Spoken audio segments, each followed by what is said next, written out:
Hello दोस्तों, नमस्कार। आज हम लेके आ गए हैं माइक्रोबायोलॉजी का थर्ड टॉपिक। आज हम स्टार्ट करेंगे। वैसे तो अभी जनरल माइक्रोबायोलॉजी चल रहा है हमारा, लेकिन उसमें हम लोग बैक्टीरिया स्टार्ट करते हैं। ओके, तो आज हम थर्ड टॉपिक से बैक्टीरियोलॉजी स्टार्ट करेंगे। उसमें हमें जो भी इसकी मॉर्फोलॉजी है, कैरेक्टर्स हैं, बैक्टीरियल सेल्स है, ये हम डिस्कस करने वाले। तो आज हम डिस्कस करेंगे morphology of bacteria and characters. Okay,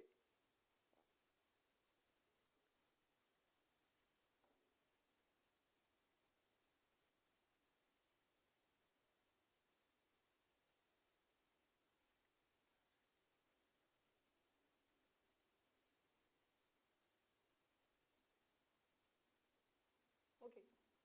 जैसे कि हर एक जो हमने माइक्रोबायोलॉजी पढ़े हैं उनके अलग अलग कैरेक्टर्स हैं। ओके, जैसे कि जेनेटिक मटेरियल्स के ऊपर है, जैसे एनिमल्स और प्लांट्स में भी अलग अलग कैरेक्टर्स होते हैं। हर एक चीज़ के अलग अलग अपने अपने कैरेक्टर्स होते हैं। ओके, तो जो हम लोग माइक्रोबायोलॉजी पढ़े उनके भी अलग अलग कैरेक्टर्स है। बैक्टीरिया के सेपरेट कैरेक्टर्स है, वायरस के अलग है, सेरो पैरासाइट्स के अलग है। तो हम वो चीज़ें आज डिस्कस करने वाले हैं। ओके, तो फर्स्ट कैरेक्टर्स को इसको किस कैटेगरी में रखा गया, ये किस सेल्स का होगा, ये किस इसकी जो प्रजाति है। हम लोग पढ़ते हैं ना, जाति प्रजाति, उसके किंगडम वगैरह। पिछली कक्षा में हम लोग ये सारी चीज़ें पढ़ के आए हैं। तो जो बैक्टीरिया क्या है, सिंगल सेल्स होता है। ओके, इसको सिंगल सेल्स के रूप में माना जाता है, और इसको हम लोग क्या बोलते हैं, प्रोकैरियोटिक सेल। ठीक है, किस सेल्स में रखते हैं इसको हम लोग, प्रोकैरियोटिक्स। आप लोगों ने पढ़ा होगा प्रोकैरियोटिक्स और यूकैरियोटिक्स में। ओके, तो ये डिफरेंट तो आप लोगों ने पढ़ ही लिया होगा। तो हम सादा सिंपल उसके कैरेक्टर्स पढ़ते हैं। तो फर्स्ट कैरेक्टर क्या होगा कि सिंगल सेल्स होगा इसमें। ओके, लेकिन ये क्या है, प्रोकैरियोटिक्स सेल्स का बना होता है। दूसरा कैरेक्टर्स क्या होता है उसका, जेनेटिक मटेरियल्स के ऊपर बनेंगे कि इसमें आरएनए कौन सा आनुवांशिक पदार्थ होगा। ओके, किस टाइप के जेनेटिक मटेरियल्स इसमें होंगे। तो इसमें क्या होगा, जो डीएनए और आरएनए दोनों होंगे इसमें, डीएनए प्लस आरएनए। तो आपको जैसे पता ही है कि डीएनए और आरएनए का फुल फॉर्म क्या है, बताने की आवश्यकता नहीं है, फिर भी हम बता देते हैं कि DNA deoxy ribo nucleic acid. Okay, और इसका क्या हो जाएगा, शॉर्ट हो जाएगा राइबो न्यूक्लिक एसिड। ओके, लेकिन जो बैक्टीरिया में जो डीएनए पूरा डीएनए नहीं होता है, उसमें क्या होता है, कैप्सूल जो मेम्ब्रेन लेस होता है। तो वो जो डीएनए होता है वो प्लाज्मिड के फॉर्म में होता है। तो इसके ऊपर से क्वेश्चन बनते हैं कि बैक्टीरिया में जो आनुवंशिक जेनेटिक मटेरियल होगा वो किस फॉर्म में होगा, तो वो प्लाज्मिड फॉर्म का होगा। ओके, प्रोकैरियोटिक्स के ऊपर भी पूछ सकता है, ऑप्शन में दे देगा वो यूनिसेलुलर, मल्टी सेलुलर। ओके, तो एक यहाँ सिंगल सेल मतलब एक कोशिकीय जीव है। ओके, एक कोशिकीय जीव, हम जैसे हम लोग पढ़ते हैं कि एक कोशिका और बहुकोशिकीय, तो ये इसमें क्या आ गया, सिंगल सेल्स बोल दिया, मतलब कोई एक ही कोशिका है। ओके, तो ये एक कोशिकीय जीव हो गया, प्रोकैरियोटिक्स हो गया। हम लोग क्या है, हम लोग बहुकोशिकीय, बहुत सारी कोशिका से होते हैं। ओके, तो इसका आनुवंशिक पदार्थ क्या हो जाएगा, प्लाज्मिड। नेक्स्ट थर्ड की बात करेंगे हम लोग। जैसे हमारे अंदर, हमारे बॉडी के अंदर भी अलग अलग पीएच मेंटेन या टेम्परेचर के ऊपर हम लोग डिपेंड करते हैं। ओके, तो पीएच, हर एक चीज़ का अलग अलग पीएच है। हमारी अगर टीयर्स की बात करते हैं, या म्यूकस स्लाइवा की बात करते हैं, ओके, स्पुटम्स की बात करते हैं, या ब्लड्स की, तो हम लोगों ने देखा होगा कि हर एक चीज़ का, जो हर एक लिक्विड फॉर्म है में, तो उनका अलग अलग पीएच होता है। जैसे ब्लड का पीएच मान होता है 7.4, मतलब हमारा ब्लड क्या है, एक अल्कलाइन फॉर्म में होगा। मिल्क का पीएच मान कितना होता है, तो वो अप्रोक्सी 4 to 6 के बिटवीन में होगा, तो वो क्या, एसिडिक मीडियम में हो गया, एसिडिक पीएच का हो गया। उसी प्रकार बैक्टीरिया का भी एक अलग अलग पीएच होता है। तो इसका जो पीएच होगा, ये तो हालांकि तीनों फॉर्म में ग्रो कर जाता है, लेकिन जो अप्रोक्सी होता है इसका जो होगा, मोस्टली ग्रो करता है वो न्यूट्रल में ही करने लगता है। लेकिन इसमें इस टाइप के और क्वेश्चन आगे बनते हैं। ओके, ये पूछे जाते हैं ऐसे क्वेश्चन। तो बैक्टीरिया का जो पीएच होगा, ओके, वो एल्कलाइन भी होगा। ठीक है, तो हम जो एल्कलाइन को, ठीक है, अब एल्कलाइन को क्या क्या बोलते हैं, बेस। ओके, तो हम एसिडोफिलिक ऐसा पढ़ते हैं इसको, एसिडोफिलिक बैक्टीरिया।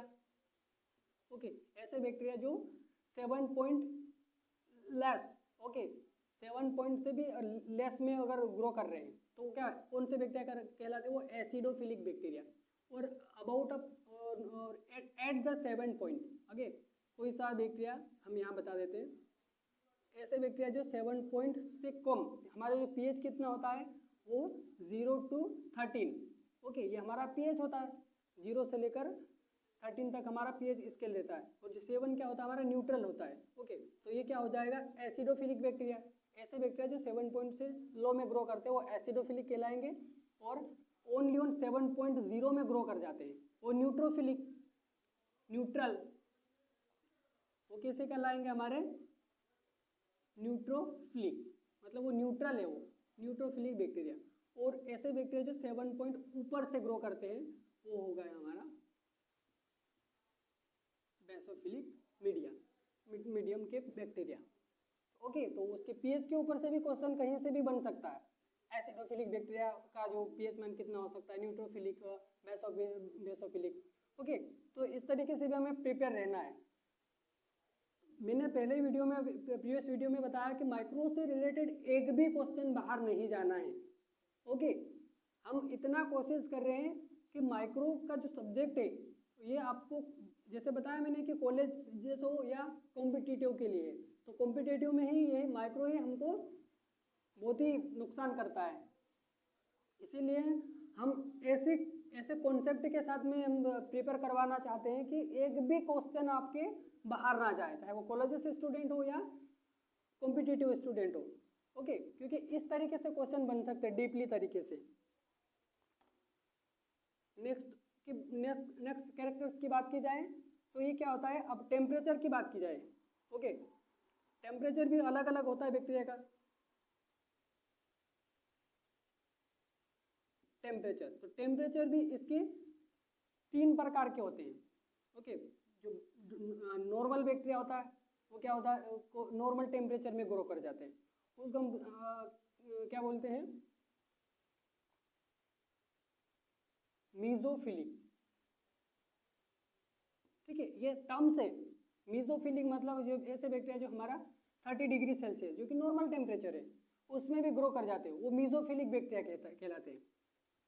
ओके ऐसे बैक्टीरिया जो हाई टेम्परेचर पे ग्रो करते हैं, ओके उन ऐसे बैक्टीरिया को क्या बोलेंगे, थर्मोफिलिक। ओके अब थर्मोफिलिक का मतलब होता है 50 to 100 या 80, हम 100 ही ले लेते लेकिन मोस्ट हम उसमें आता है 80 डिग्री सेल्सियस, इसके 100 ही अप्रोक्सी मान लेंगे, लेकिन अधिकतर बुकों में लिखा होता है थर्मोफिलिक बैक्टीरिया का जो टेम्परेचर 50 से 80, 50 to 80 या 55, 100 या 55, 90। ओके तो इसके ये वाली रेंज भी हमें याद रखना है 55 to 90 डिग्री सेल्सियस। तो वो कौन से बैक्टीरिया कहलाएंगे, थर्मोफिलिक बैक्टीरिया। या रेंज पूछ सकता है या वो नाम दे सकता है। ओके तो ये टेम्परेचर में आ जाएगा। और ऐसे बैक्टीरिया जो देखो एक इसका टाइप से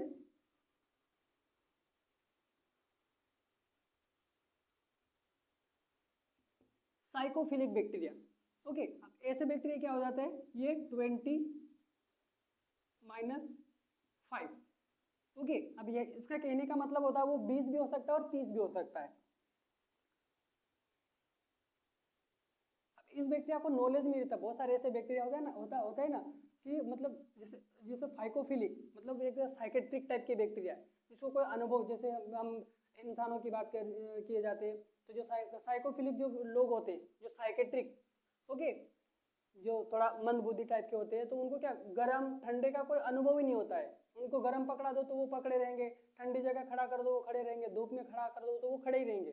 ओके तो उनका जो क्या मेंटेलिटी पावर क्या है, एकदम साइकेट्रिक टाइप का है ना, तो वो क्या गर्म ठंडे का वो अनुभव नहीं कर पाते। तो ऐसे ही कुछ बैक्टीरिया भी होते हैं, तो उनको उतना टेम्परेचर का कोई उसका उनके ऊपर असर नहीं होता, वो ग्रो करते ही जाते हैं। ओके तो इस टाइप के बैक्टीरिया को हम लोग साइकोफिलिक बोलते हैं। साइकोफिलिक का मतलब इस शब्द से हम लोग समझ सकते हैं थर्मस। ओके जो गर्म करने वाला थर्मस होता है तो थर्मोफिलिक बैक्टीरिया। मीजोफिलिक मतलब एकदम मीडियम टाइप का, ओके, तो ऐसा को रिलेटेड करना है तो बहुत इजी से आपको कॉन्सेप्ट क्लियर हो जाएगा। मीजोफिलिक मतलब मीडियम, थर्मस जो हम चाय पीते हैं, ओके, तो चाय को गर्म रखता है, थर्मस शब्द, थर्मस से मतलब गर्मी होती है, तो गर्म इतना हाई टेम्परेचर वाले। साइकोफिलिक मतलब वही मंद बुद्धि वाले इंसान, इनको टेम्परेचर का कोई नॉलेज नहीं होता है, धूप में खड़ा कर दो खड़े रहेंगे, तो इस तरीके से हम लोग इसको को रिलेटेड करके पढ़ सकते हैं। ओके, फिफ्थ आ गया, ठीक है, तो ये सारी चीजें नोट करते रहो, कॉपी पेन उठा के उसमें, तो अपने से खुद से नोट्स बन जाएंगे। नेक्स्ट आ जाता है हमारा एरोबिक और एनारोबिक। उससे भी पहले हम लोग बोलेंगे बहुत सारे ऐसे बैक्टीरिया होते हैं वो मोटाइल और नॉन मोटाइल होते हैं, तो इसके ऊपर से भी क्वेश्चन बनते हैं। ये सारे कैरेक्टर से ऐसे बैक्टीरिया जो मूवमेंट करते हैं, एक स्थान से दूसरे स्थान जा सकते हैं, वो मोटाइल बैक्टीरिया कहलाते हैं, चलित, ठीक है, प्रचलित बोल सकते हैं हम हिंदी में, और इंग्लिश में सॉरी, और नॉन मोटाइल क्या है, अप्रचलित। ये अपने स्थान पे रहकर अपना भरण पोषण या खाना पीना करते रहते, वो ये एक स्थान से दूसरे स्थान नहीं जाते, तो नॉन मोटाइल। मोटाइल मतलब एक दूसरे से मूवमेंट कर सकते, जो मूवमेंट करता है मोटाइल, और जो मूवमेंट नहीं कर पाता वो नॉन मोटाइल।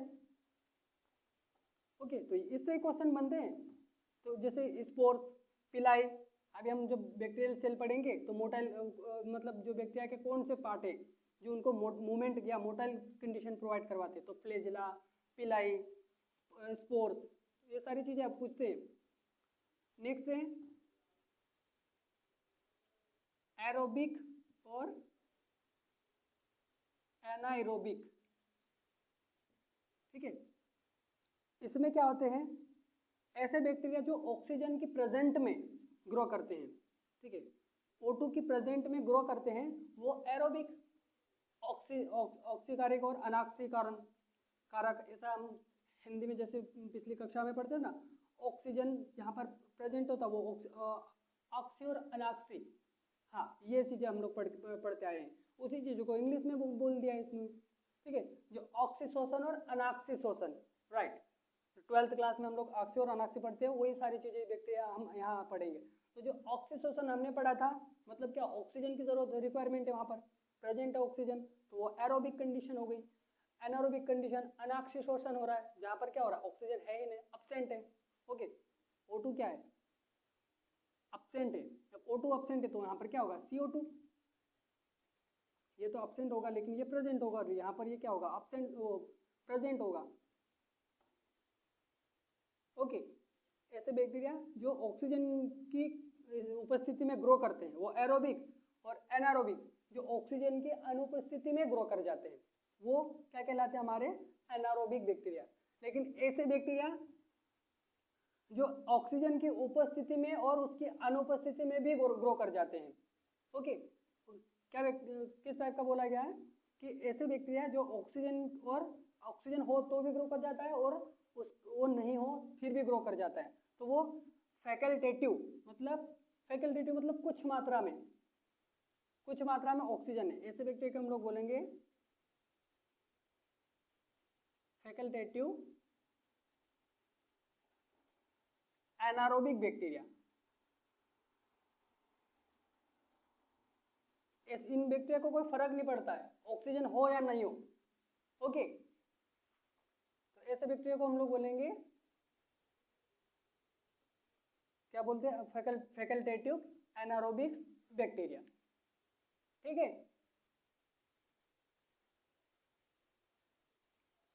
तो ये सारे हमारे कैरेक्टर्स हैं, ठीक है, बैक्टीरिया के जो कुछ जो इंपॉर्टेंट कैरेक्टर्स है, इतने कैरेक्टर्स तो हमें पढ़ना ही है, ओके।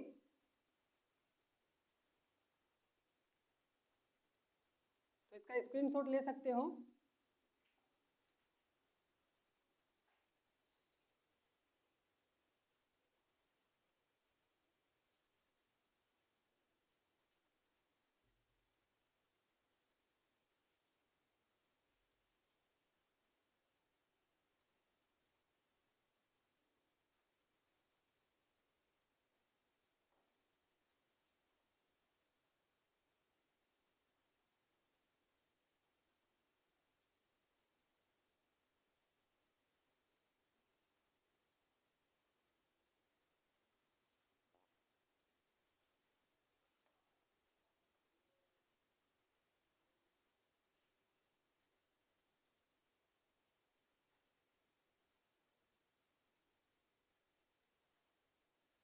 ओके, अब हम स्टार्ट करते हैं मॉर्फोलॉजी।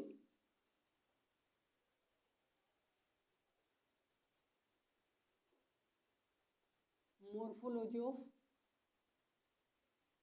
बैक्टीरिया। ओके, तो मॉर्फोलॉजी में हम लोग क्या पढ़ेंगे, उसकी साइज और शेप। ओके, तो इसमें कुछ इंपॉर्टेंट क्लासिफाई किया गया है। तो फर्स्ट है हमारा कोकाई भी बोल सकते हैं हम लोग, और इसको कोकस भी, कंफ्यूजन नहीं होना है। ओके, मैं बहुत ही सिंपली लैंग्वेज में बताने वाला हूँ इसमें कि किस टाइप के बैक्टीरिया कोकाई होता है, और इसमें भी और कन्फ्यूजन है। ओके, अब कोकाई का मतलब होता है ऐसा बैक्टीरिया जो स्पाइरल, क्लस्टर और चेन शेप में होते हैं, वो क्या कहता है, कोकाई। क्या होगा ये, राउंड शेप में होंगे। हम लोग यहाँ लिख देते, it is a round spiral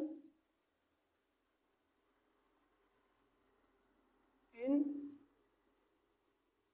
shaped. Okay, cocci, cocci मतलब होता है एकदम गोल गोल गोल। ओके, राउंड शेप में है और थोड़ा स्पाइरल शेप का होता है, उनको बोलते हैं हम लोग कोकाई। अब इसमें भी कुछ दिए होते हैं। अगर हम लोग को सिंपल दिख रहा है, ऐसा राउंड दिख रहा है, तो इस बैक्टीरिया को हम लोग क्या बोलेंगे, ये हमारा नॉर्मल ही है। ओके, तो इस बैक्टीरिया को हम लोग बोले स्टेफाइलोकोकस, कोकस या कोकाई।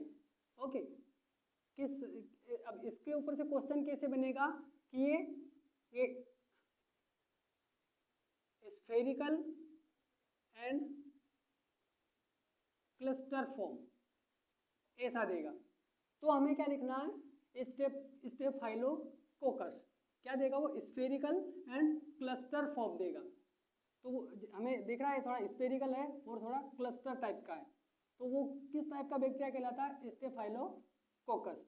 ओके, अगर यही अगर चेन शेप में आ गया, कोकाई अगर इस तरीके से चेन शेप में दिखा, मतलब पूरे गोल गोले था, सॉरी ये थोड़ा बहुत ओवल शेप हो गया, लेकिन वो पूरे क्या होगा, चेन शेप में रहेगा, तो उस बैक्टीरिया को क्या बोलेंगे हम लोग, स्ट्रेप्टोकोकस। स्ट्रेप्टोकोकस या कोकाई। ओके, चेन शेप में रहेंगे तो वो गोल गोल ही रहेगा।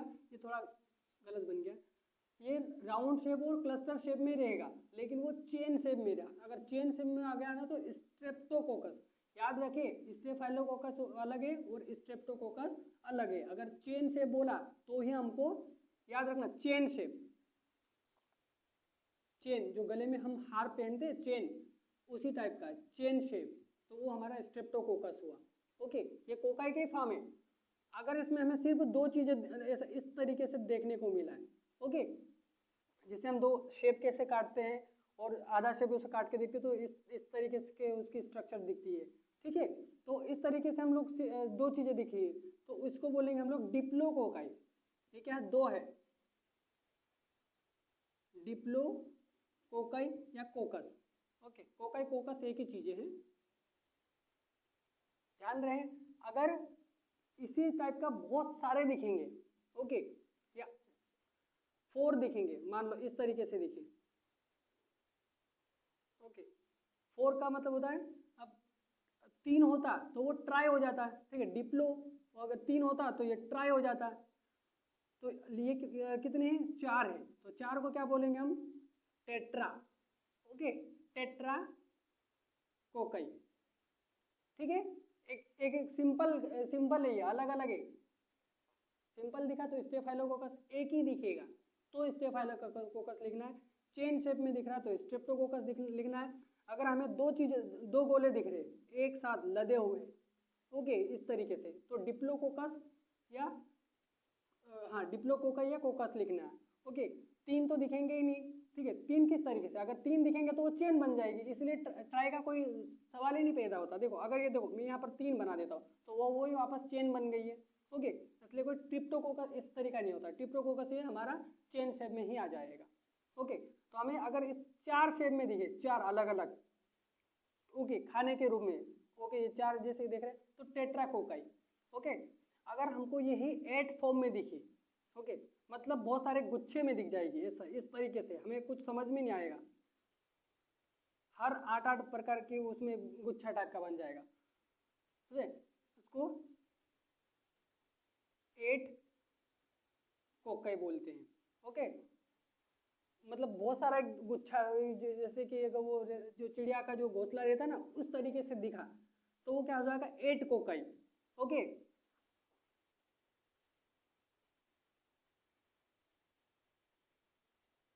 और ये जो बैक्टीरिया होता है, ये सारसीना बैक्टीरिया होता है। कौन सा होता है, सारसीना। तो ये सारी चीजें कोकाई की है, ये ओनली ओन सिर्फ कोकाई पढ़े हम लोग। ओके, ये सिर्फ कोकाई में इतने सारे क्वेश्चन आ सकते हैं। ओके, स्क्रीनशॉट ले सकते हो इसका।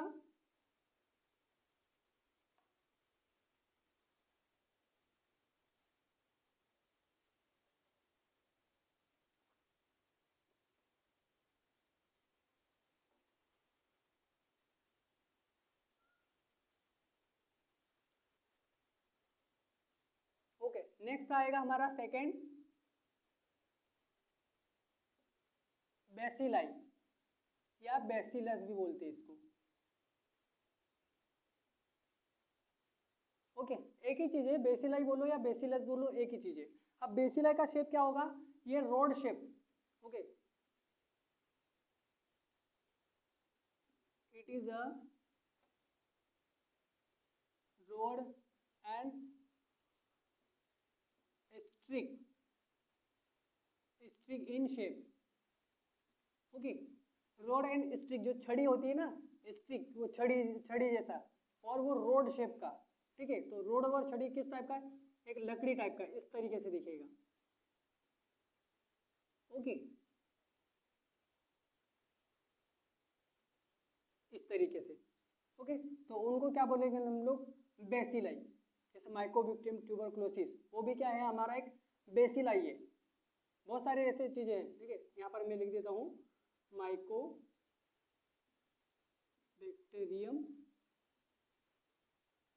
ट्यूबरकुलोसिस। सभी लोग जानते हैं, जो टीबी के जो बैक्टीरिया होता है वो माइकोबैक्टीरियम ट्यूबरकुलोसिस होता है, जो कि हमारा बेसिलाई होता है। जितने भी mycobacterium tuberculosis, mycobacterium leprae, okay, mycobacterium leprae, ये जो बैक्टीरिया है वो सब हमारे किस कैटेगरी के आते हैं, वो बेसिलस। और बेसिलस किस तरह का, एकदम रोड शेप का दिखेगा। ऑलमोस्ट किसी ने देखा भी होगा, जो स्पुटम का हम एग्जामिनेशन करते हैं एफ स्टैन में। ओके, जब हम लोग एफ स्टैन करते हैं तो उसमें कुछ हमें जो ट्यूबर माइकोबैक्टीरियम के जो बेसिलाई दिखते हैं वो रोड शेप के दिखते हैं, देखा होगा थोड़ा बहुत। थर्ड होगा हमारा विब्रियो। विब्रियो, अब विब्रियो कैसा होगा, ये कोमा शेप होगा। ठीक है, इट इज अ शेप, आप लिख सकते हो, it is a coma shape.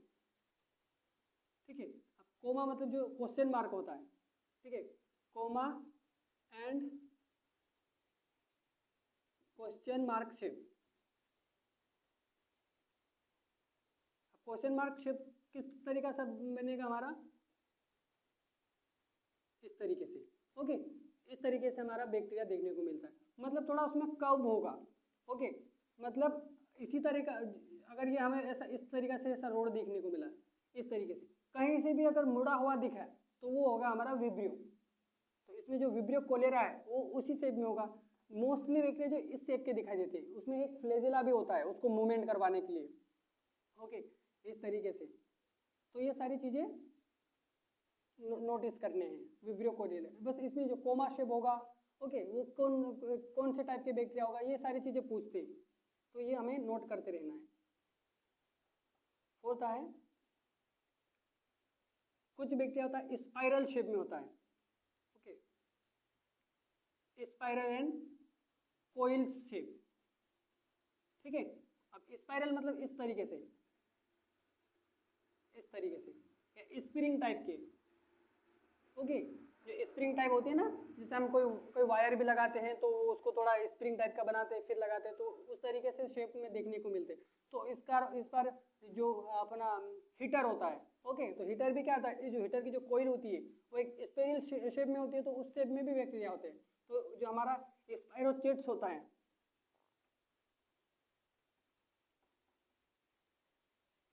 ठीक है। जो स्पायरोचिट्स बैक्टीरिया होता है वो क्या होता है हमारा, कोइल शेप में, स्पाइरल और कोइल शेप। ओके, तो ये सारी उसकी क्या रहेगी। और एक होता है हमारा माइकोप्लाज्मा। ओके, और एक होता है हमारा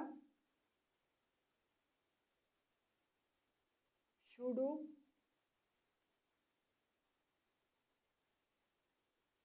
पेडिया। अब सूडोपेडिया मतलब बहुत सारे अमीबा टाइप के जो बैक्टीरिया होते हैं। ओके, अमीबा अमीबा जैसे हम आप लोगों ने देखा होगा, ठीक है, वो तो एक पैरासाइट है। लेकिन ऐसे बैक्टीरिया जिसका कोई तरीके से प्रॉपर तरीके से शेप नहीं होता है, वो जैसे सूडोमोनास आप लोगों ने पढ़ा था ना, इस तरह का जो सूडोपेडिया बैक्टीरिया होते हैं, वो अपना जो स्ट्रक्चर्स होते हैं वो चेंज करते रहते हैं। वो एक तो उसकी फिक्स स्ट्रक्चर्स नहीं होते। ओके, ऐसे बैक्टीरिया को हम बोलेंगे सूडोपेडिया, मतलब उसका स्ट्रक्चर वो इस तरीके से वो चेंज कर लेते हैं एनवायरमेंट माहौल के अकॉर्डिंग में। ओके,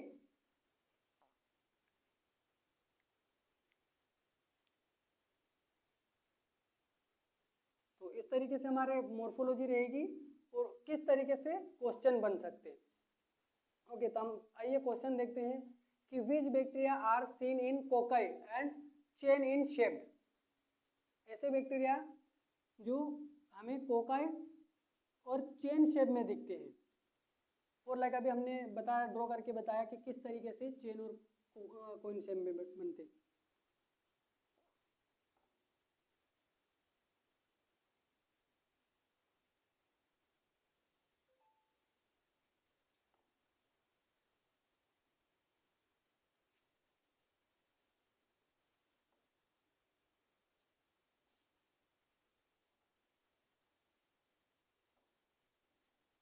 ओके, तो जो चेन शेप में देखना, हमने बोला था कि जो कोकाई होते हैं वो चेन शेप में होता है इस तरीके से।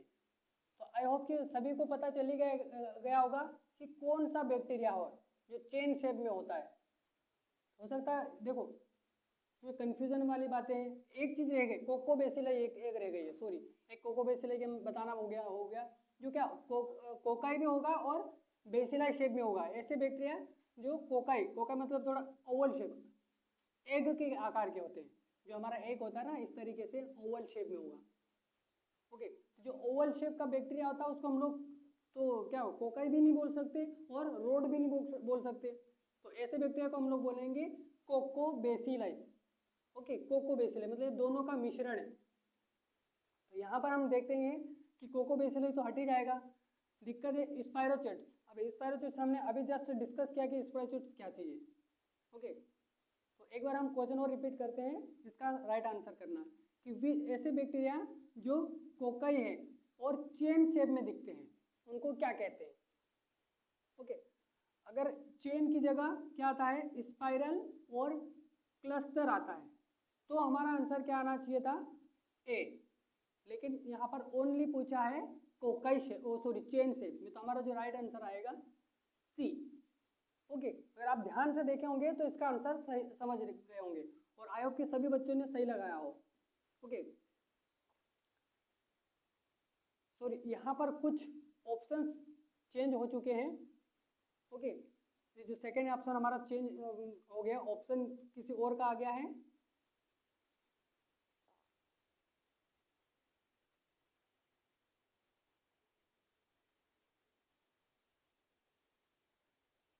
ओके, इसके ऑप्शन है कैप्सूल, साइटोप्लाज्म, स्पोर्स और फ्लैजिला।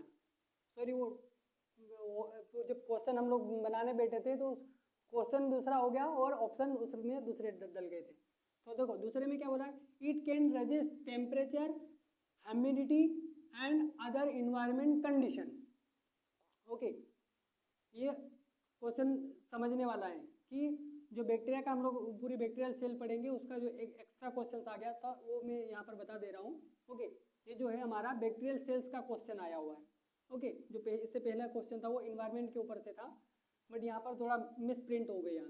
ओके, तो इट कैन रेजिस्ट टेम्परेचर, इसका आंसर आपको देना अगर आ रहा होगा तो देना, नहीं तो हम इसका आंसर कल बताएंगे।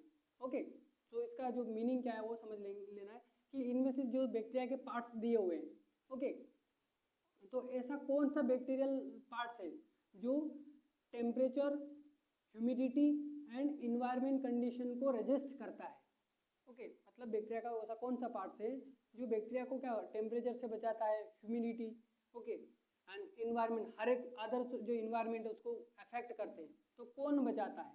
कैप्सूल बचाता है, स्पोर्स बचाता है, साइटोप्लाज्म बचाता है या फ्लैजिला? तो ये आप कमेंट्स में ज़रूर बताना है इसका आंसर, ओके। इसका आंसर बहुत ही इजी है, अगर आप जानते हो कि कैप्सूल का क्या काम होता है, स्पोर्स का क्या होता है, साइटोप्लाज्म का क्या फंक्शन होता है, फ्लैजिला का फंक्शन क्या होता है, ओके। कैप्सूल का मतलब होता है आपको प्रोटेक्शन करने का, साइटोप्लाज्म का आपको पता ही होगा कि रेप्लिकेशन करने में, मेटाबॉलिज्म की कंडीशन में, स्पोर्स का जो होता है वो इन्वायरमेंट जितना भी उससे जो अफेक्टेड चीज़ें होती है बचाता नहीं है, लेकिन ये क्या रजिस्ट करता है टेम्परेचर्स को और पूरे इन्वायरमेंट को झेलने का काम जो करता है। जैसे हमारे जो स्पोर्स होते हैं, हमारे जो हाथों पे जो हेयर्स होते हैं, वो क्या करते हैं, हमारे टेम्परेचर को रजिस्टर करते हैं, ओके। अगर हम धूप में निकल जाते या बहुत डस्ट ऐसी चीज़ें आ जाती है ठंड से, ओके, तो जो एनिमल्स भी होते हैं उनके ऊपर जो बाल होते हैं वो उनके टेम्परेचर को मेंटेन करने के लिए, रेगुलेट करने के लिए ही काम करते हैं, ओके। तो यहाँ पर वो स्पोर्स कर जाते हैं। थर्ड क्वेश्चन देखते हैं, bacteria are acidophilic condition growth in pH, okay. ऐसे बैक्टीरिया जो एसिडोफिलिक कंडीशन में ग्रो कर रहे हैं, तो वो किस पीएच में ग्रो कर रहे हैं, तो पीएच बताने हैं, ओके। तो इसमें अगर एसिडोफिलिक बताया तो वो वाली चीज़ें भी हमने बताया यहाँ पर कि एसिडोफिलिक कंडीशन में कौन सी होगी। अगर सभी ने अगर ध्यान से देखा होगा तो इसका आंसर बहुत ही ईजी है। इसका आंसर कमेंट्स में ज़रूर बताओ कि इसका आंसर क्या आएगा। तब तक हम आगे बढ़ते हैं, इसका आंसर जरूर कमेंट्स में बताओ। Which bacteria in several coil shape in called, ऐसे बैक्टीरिया जो कोइल शेप होंगे, टेट्राकोका होगा, स्पायरोचिट्स होगा, कॉर्नोबैक्टीरिया होगा या एक्टिनोमाइसेटिस होगा। तो इसका आंसर भी बहुत ही इजी रहा है, तो इसका भी आप कमेंट्स करके ज़रूर बताएं कि इसका क्या आंसर आ सकता है। देखो ये ऐसे क्वेश्चन है जो इन फ्यूचर पूछे जाएंगे, इन फ्यूचर में आपको काम आएंगे, ओके। ये बहुत सरल क्वेश्चन है लेकिन थोड़े ट्रिकी इसी टाइप के, हालांकि यही ऐसे ही क्वेश्चन यही तो नहीं पूरे की पूरे नहीं आएंगे, लेकिन इनमें से किसी के ऊपर भी क्वेश्चन बन सकता है, ओके। स्ट्रेप्टोकोकस, स्टेफाइलोकोकस, स्पायरोचिट्स के ऊपर तो बन ही रहे हैं, ओके। हर साल इसमें से क्वेश्चन बन रहे हैं, ओके, कि उसकी कोकाई साइज शेप के ऊपर, उसके ऑर्गन्स के ऊपर, उसके पीएच टेम्परेचर्स के ऊपर, कार्बनिक अकार्बनिक, ओके, एरोबिक एनारोबिक के ऊपर से बन रहे हैं, उसके साइज शेप के अकॉर्डिंग बन रहे हैं, ओके, उसकी यूनिट के ऊपर से भी बन रहे हैं क्वेश्चन। तो इसका आंसर आप कमेंट्स में ज़रूर बताओ, ओके। नेक्स्ट क्वेश्चन क्या है हमारा, the size of bacteria is terms of a unit called, ठीक है, जो हम बैक्टीरिया के साइज को नापते हैं, ओके, उस यूनिट को क्या बोलते हैं, ये हमने पहले ही डिस्कस कर दिए, प्रीवियस लेक्चर में भी डिस्कस किए ये सारी चीज़ें कि कौन सी यूनिट किसके लिए होती है, ओके। मिलीमीटर क्या होता है हमारा, एमएम किसके लिए हमने बताया था, ये ह्यूमन की जो कैपेसिटी है वो एमएम तक देख सकते हैं हम लोग, ओके। तो ये तो उसका आंसर गलत हो जाएगा, मिलीलीटर बोल दिया इसमें, ठीक है, मिलीलीटर, तो बैक्टीरिया को लीटर से तो नापेंगे नहीं, कट हो गया, कन्फ्यूजन नैनोमीटर और माइक्रोमीटर, ओके। तो बैक्टीरिया क्या है, माइक्रो ऑर्गेनिज्म है, हालांकि वायरस भी माइक्रो ऑर्गेनिज्म ही है, लेकिन वायरस बहुत छोटा होता है, तो उसकी जो सबसे छोटी यूनिट हमने क्या बताई थी, नैनोमीटर, तो नैनोमीटर किसकी है, वायरस की है, ओके। तो ये आंसर भी हमारा कट हो जाएगा। तो बैक्टीरिया का जो यूनिट है वो माइक्रोमीटर से, जिसको हम लोग इस तरीके से सिम्बॉल करते हैं, म्यू एम, माइक्रोमीटर, ओके। तो आइए इसका आंसर हम लोग देखेंगे, ठीक है। सेकंड का आंसर क्या आना चाहिए, आप लोगों के हिसाब से क्या आंसर था वो कमेंट्स में बताना। इसका जो राइट आंसर आएगा स्पोर्स, हालांकि इसकी पूरी हम लोग जब उसके बैक्टीरियल सेल्स पढ़ेंगे तो पूरी डिटेल्स में जाएंगे। यहाँ की बात करें तो इसमें हमें देखने को मिल रहा होगा 7 क्या है, न्यूट्रल है, 8 क्या है, ये बेसिडिक है, और ये क्या है, ये भी हमारा सॉरी ये एल्कलाइन है, ये भी एल्कलाइन है, लेकिन हमें क्या पूछा था, एसिडोफिलिक, तो ए इज द राइट आंसर। इसकी बात की जाए तो बैक्टीरिया का जो शिवरल कोइल शेप होता है वो स्पायरोचिट, ओके। तो इस तरीके से हमारे एमसीक्यूज होने वाले हैं, ओके, तो एक से बढ़कर हम एक एमसीक्यूज लाने की कोशिश कर रहे हैं, ऐसे एमसीक्यूज जो एग्जाम में आना ही है, संभव ही है। ओके, इन्हीं के ऊपर तो क्वेश्चन बनेंगे, इसके अलावा कुछ नहीं, कोई नहीं जाता। और माइक्रोबायोलॉजी के भी जो क्वेश्चन बनते हैं वो ज़्यादा ट्रिकी तरीके से नहीं बनते, क्योंकि माइक्रो है ही इतना टफ, खुद ही में इतना टफ है। ओके, तो ऐसे ही मज़ेदार टॉपिक्स के लिए बने रहे हमारे चैनल के साथ, और चैनल को थोड़ा सब्सक्राइब कर दिया जाए तो हमें भी मोटिवेशन और भी मिलेगा, हमें ये लगेगा कि आप हमसे जुड़ रहे हो, कुछ हमसे सीखने को मिल रहा है। ओके, तो कम से कम देखो कमेंट्स करोगे तभी तो हमको पता चलेगा कि हमारे चैनल्स को रिस्पॉन्स मिल रहा है। ओके, इसलिए कमेंट्स में ज़रूर बताइए कि कैसा क्या एक्सपीरियंस रहा।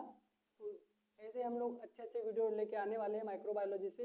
हम तो बोल रहे हैं कि किसी भी स्टूडेंट कैंडिडेट जिसको माइक्रो बिल्कुल भी नहीं आता है, ओके, उसी को उन्हें भी हम बेटर करने की कोशिश कर रहे हैं। ठीक है, थैंक्स फॉर वॉचिंग। कितना हो गया?